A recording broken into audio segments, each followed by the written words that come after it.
I mentioned these two cells, but from the corner I also said sometime lymphocyte. Why? Because at that time I said just it's an exception.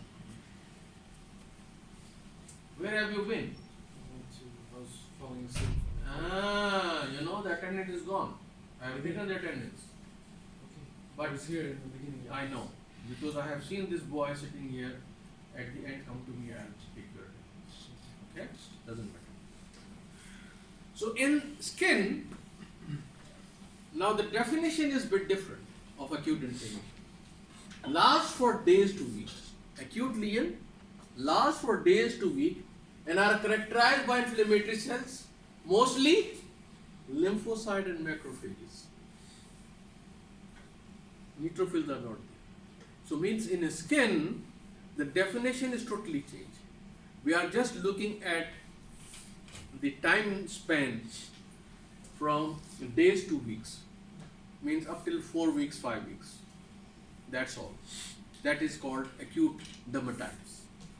And remember, the dermatitis word of a skin lesion or in skin inflammation, in a skin it is called dermatosis. While we were discussing about the suffix, we see the word itis for inflammation. But it is in skin, both of the word can be used. Dermatitis or dermatosis. So don't be confused. You can see both of the things together. Dermatitis as well as dermatosis. Along with this, you can have edema, variable degree of epidermal, vascular, subcutaneous lesion. Clear? What is chronic inflammation? Lesion? On the other hand, persists for months to years. Yani, up till 1 month, acute. After 1 month, chronic. It can go up to years. And usually, changes in the epidermal growth means either the epidermis become atrophy, or you can have hyperplasia, or the dermal fibrosis, so increased number of fibrous tissue in the dermis. This is a difference, right? In inflammation, what is the definition of chronic inflammation? And Fibrosis. and Fibrogram. three things goes together. If you remember, I said if you don't tell us, then your definition is wrong. Macrophage. Lymphocyte. Number one, Blood cells. three things goes together. Vascular. If you talk about chronic inflammation, in the inflammation topic, three things goes together. M2 macrophage. Number one is definitely lymphocyte, longer duration. Number two, injury and repair. Process goes together. Do you remember? Do you recall your knowledge? I said if you only say lymphocyte or longer duration, your definition is wrong. Three things goes together. Lymphocyte, definitely long duration, injury and repair process. All the things are going simultaneously in chronic, not in acute. Okay. Here, months to years. Now dermatosis, again, acute and chronic. Acute is urticaria. Have you heard about urticaria? A normal hypersensitivity reaction. I think you must have seen urticaria in your family. Everybody must have seen. Any allergic reaction, the skin become red, and then you give antihistamine and the things comes down. Usually we call it allergic reaction. Oh, that person has allergy of that, right? This is urticaria, a hive. Eczema and erythema multiforme. Lesion lasts for days to weeks, means acute. Characterized by inflammatory infiltrate, mostly lymphocyte, monocyte. Edema, epidermal, vascular or subcutaneous injury. This is acute. In chronic, psoriasis, seborrheic dermatitis, lichen planus. Again, persists for months or year, associated with dermal atrophy, hyperplasia and dermal fibrosis. We'll start with the first topic of urticaria today. Urticaria. It's very easy, not difficult. You have been gone through. So we are starting with the acute one, and I am taking only two topics so that it should be in your mind. Next lecture we'll start with the third one. urticaria, characterized by localized mast cells. You know what happens in allergic reaction? The mast cell degranulate and histamine comes out. What does it do? It causes vasodilation and hyperpermeability. So again we have hyperpermeability here. Same thing is going on, nothing new. Give rise to pruritus edematous plaque. Itchy. Once there is this urticaria, rubbing because it's so itchy, and this is called vein because the edema goes out. Angioedema is closely related to urticaria and it is characterized by deeper edema of both dermis and subcutaneous layer. Right? Angioedema. More. Urticaria most often occur between the age of 20 and 40. Although all ages can be involved, individual lesion develop and fade within hours. 1 hour, 2 hours, maximum 24 hours. If you give histamine, it goes like this. Antihistamine. So they have lesion vary from small pruritic papule to plaque. So what is papule? More than 5 millimeters. Less than 5. Plaque, more than 5. So papule, less than 5. Plaque, more than 5. Clear? Then sites of predilection is trunk, distal extremities, ears. So you see these type of lesion in these areas. Morphologically, histologically, what do you see? There is usually a sparse superficial perivenular infiltrate. You see lymphocyte around the venules. Mostly, but rarely you see neutrophil. Mostly it's lymphocyte and monocytes. Eosinophil may be present because it's allergic reaction. You might see eosinophil. Collagen bundles are more widely spaced because of the edema. So the collagen bundle in the dermis become widely spaced. Superficial lymphatic channels are dilated because being excessive edema, now it has to be cleared. Increased absorption of the edema fluid and the dermal changes are typically absent. You don't see any change in the epidermis. This is how it looks like, urticaria. You see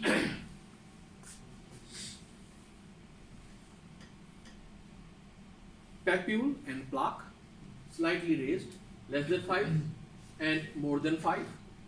Red color, slightly raised. Huh? These patches are so itchy, red in color, and then suppose if you give antihistamine, suddenly it goes down. If you take a biopsy from this area, it looks like this. You don't see any change in the epidermis. Keratin layer is normal, epidermis is normal, but if you sit down, you have dilated blood vessels, right? You see perivascular lymphocytic aggregates and a lot of fluid around. So these bundles, they are apart. So what exactly you see? A lot of edema, and that's why this portion is raised. It looks like a raised one, red one. Clear? This is urticaria. This is another one. So small vesicles here, and they coalesce to form light plaque. Papule and plaque. Pathogenesis, 4 things important. One is mast cell dependent, IgE dependent. So what happens? Like in pollen grains, food drugs, or in insect venom, the mast cell, the IgE attaches to the mast cell, it degranulates and the things start. So it is mast cell dependent, IgE dependent. The other one is mast cell dependent, IgE independent. So there are some certain things like opiates, antibiotics, or radiographic contrast media. They don't need IgE. They directly go and attach to the mast cell and it degranulate. So mast cell dependent, IgE independent. Number 2. Number 3, mast cell dependent, IgD independent. Both They don't need neither mast cell nor IgE. What happens? Like aspirin, they suppresses prostaglandin synthesis of the arachidonic acids. So, you know arachidonic acid, they have two pathways, COX and lipoxygenase. Aspirin blocks the COX one, right? So lipoxygenase become active, and the leukotrienes, they have propensity for increased vascular permeability. This causes this type of reaction. And the last one is complement one, in which there is hereditary angioneuritic edema. These cases has deficiency or inherited deficiency of C1 inhibitor. So when there is no inhibitor, more and more complement formation. And what happens in complement? Two important things. C3A and C5A complement. What does it do? Yes, anaphylatoxins. Good.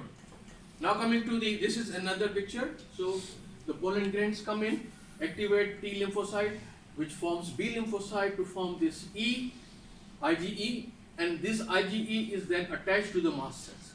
Next time when this pollen grain comes, they directly attach to the IgE, and within minute, because of this degranulation, the patient become urticaria, right?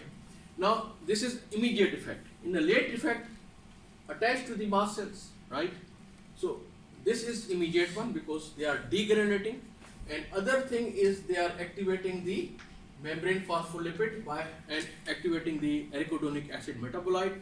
They secrete prostaglandin and leukotrienes. They actually causes late phase reaction after 2 hours to 12 hours. Late phase reaction, right? Good. Now the second topic is eczema, acute eczematous dermatitis. Greek word like boil over.